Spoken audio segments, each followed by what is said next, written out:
What's up mga kol, for today's video mga kol, may problema tayo, no? So hindi umandar yung sasakyan natin dahil yung isang rason is ito. So nakaanot kasi tayo kanina, naka-stop engine tayo, tapos ito lang yung nag-andar. Ito lang yung nag-function, nag-andar, pinagana natin kanina. So meaning off yung makina, so kinonsume niya yung battery natin. So yun ang problema ngayon, hindi na siya mag-andar dahil na-drain yung battery natin. So may no tayo, indicator tayo dito nasa scanner na 8 volts, 8 volts na lang yung natitira sa battery natin. So which is hindi siya kayang pandarin, hindi kaya pandarin ng unit natin. Usually kasi nasa mga 12 to 13 volts or 12 to 14 volts kasi ang need na kuryente para paandarin yung makina natin. So ngayon, tumawag na tayo ng rescue para ipaano natin yung ano natin. So ito yung mga disadvantage pag ano, no, automatic kasi hindi natin siya pwedeng i-manual na itulak kasi automatic. Whereas kung manual, pwede natin siya itulak, no. So ngayon, maghihintay na tayo sa rescue natin para palitan natin yung baterya, and then papakita ko sa inyo mamaya yung pag troubleshoot natin sa battery natin. So yun, let's go. So sa mga bago pa sa mga ganitong unit, no, so yung nagtataka kayo kung saan nakalagay yung baterya ng minivan natin is nandito yan sa likod, no. Yan yung ano natin, rear seat natin. So ito baklasin lang yung cover niya, tapos makikita yung ganito na ano. Yan yung show yung battery natin. So obviously open lang yan siya. Kalibangon ka? Yan, ganyan lang. Yun yung battery natin, no?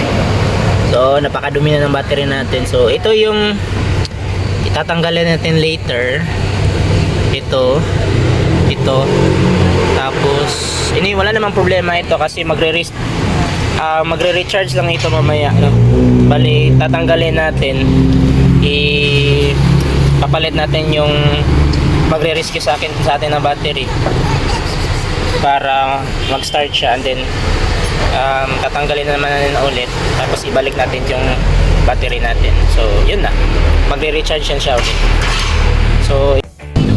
So para tanggalin ito mga kol, kailangan yung gumamit ng 10, number 10. Yan, number 10 yan siya na.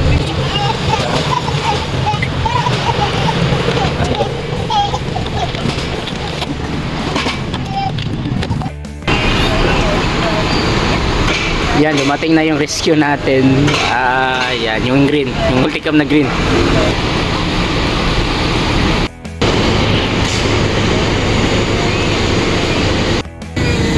So yan, nataon na ang replace na battery. Hindi ka na nga multicam. Na-rescuer na ako si King.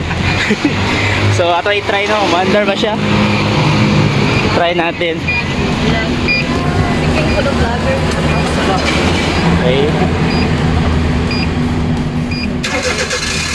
Bites. Under na gid siya. So ni under siya. Ngayon, amo na po ning ipton. Ito na siya. Ay, palong ba? Mamatay mong una siya, good. Wala man, wala. Wala. Wala lagi. Mamatay. So di siya mamatay bisag padlon. Aminog namatay, kinamatay magulang kuan monitor. So meaning, okay na siya tanggalin. Tanggalin na natin to para Dali sir, medyo mabalong siya. yan. So balik natin yung ano natin, itong battery natin. So ito mga pangyayari mga kol, dapat talaga yung ano natin, yung pag-iisip natin dapat